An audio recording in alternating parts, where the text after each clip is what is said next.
Okay mga ma'am sir, magandang araw po sa inyong lahat. Meron po tayong napakagandang sewing machine po dito. Ito po ay Merit Singer brand model po, Libero KN300. Compact sewing machine, easy to operate, at friendly use po siya mga ma'am sir. Ito po ay tension. Ito naman po ay reverse lock stitch, atras abante. Ito naman po yung button start, button stop. Ito naman po yung speed control kung gusto niyo pong low, medium, tsaka high, at tsaka off. Dito naman po yung option ng mga stitches natin. Meron po tayong indicator dito at dito po natin siya isi-select at may toldok po dito para makita po natin siya mga ma'am sir. Okay? So gagawa po natin ito kung paano po tayo maglalagay ng sinulid para maintindihan po ng ating mga ka-sewing machine natin dyan. So maraming salamat, God bless, and more power po sa inyong lahat. Wait a minute! Who are you? So ito na po siya mga mami sir, yung paglalagay natin ng sinulid. Kailangan pag maglalagay po tayo ng sinulid, nakataas po yung pressure foot natin. So meron po tayong lagayan sa likod, susundan po natin yung parang hiwa. Ayan po siya mga mami sir. Then gaganin lang po siya yung hook para tumaas po siya. Ito po ikutin natin yung hand wheel. Ayan po mga mami sir. Then mga kasewing machine natin, huwag niyo po kakalimutan, palagi niyo po papanoorin yung mga video natin po mga mami sir, para magkaroon po kayo ng idea kung paano po natin siya gagamitin at nakaka-enjoy po manood ng sewing machine demonstrate mga mami sir. Alam niyo po ba ang panonood sa mga video po mga mami sir is isa po yan sa nakakatulong sa pag-engage sa atin sa Facebook. Okay? Nakakatulong din po yan para tumaas po yung ating engagement at tumaas po yung views natin at saka viewers natin. So ito na po siya mga mami sir, yung number 3 para po yan sa makakapal na tela at para po sa matitigas na tela. Kung pangkoto naman po, number 2. Kung para sa mga maninipis na tela, number 1. Okay?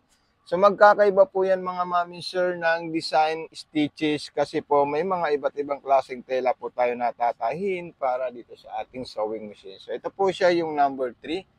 Ayan, malalayo po yung lakad niya. Kung gusto niyo naman pong cotton or normal stitch, ilikutin niyo lang po ito at itapat niyo po siya sa toldok at lalabas na po yung pang cotton stitch. Atras abante, ayan po siya mga mami sir. Napaka-solid po siya at napaka-smooth po yung performance ng ating sewing machine. So ayan po siya mga mami sir, ayan. Ito, ipapakita po natin sa inyo yung ginawa po ng ating sewing machine. So ito na po siya mga mami sir, makikita nyo po na talaga pong solid na solid po yung ating sewing machine. Ayan. Okay, so ito na po siya mga mami sir. Ayan no. Ito po, naubusan po tayo ng sinulid sa ilalim. Hindi po yan tuhog at hindi po yan laktaw mga mami sir.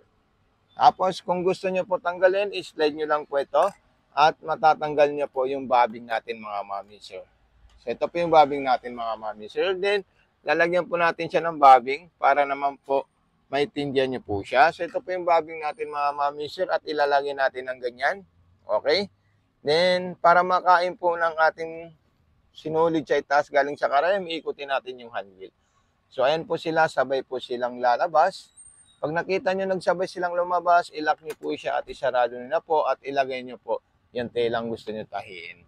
Kung gusto nyo po pang cotton na zigzag, meron po siyang number 5 para sa maong at pang makapal, number 6. At meron din po yung manual embroidery kung kayo po ay mahilig magborda, yung number 7 po siya mga mami sir.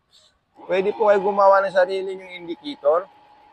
Pwede po kayo gumawa ng sarili yung pangalan at sarili yung design mga mami sir. At meron din po yung scallop number 8 at meron po siyang number 9, number 10 para sa mga stretchable na tela kung kayo po nananahin ng mga spandex, jersey, ETY at kahit anong klaseng telang tatahiin ay pwede nyo po dito tahiin mga mami sir. Napaka-solid po itong sewing machine natin.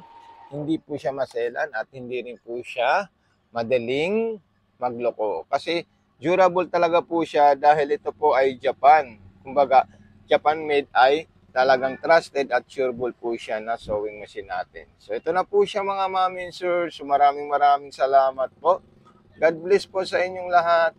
Okay, kung may mga katanungan po kayo mga mami sir at kung nagustuhan nyo po yung video natin, baka naman pwede po tayo makahingi ng subscribe po sa ating YouTube channel sa Mato Panumpang Vlog.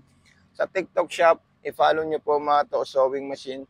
Sa Facebook page, mato, makina, panahe. So God bless po and more power po mga mami and sir at mga kasowing machine natin dyan.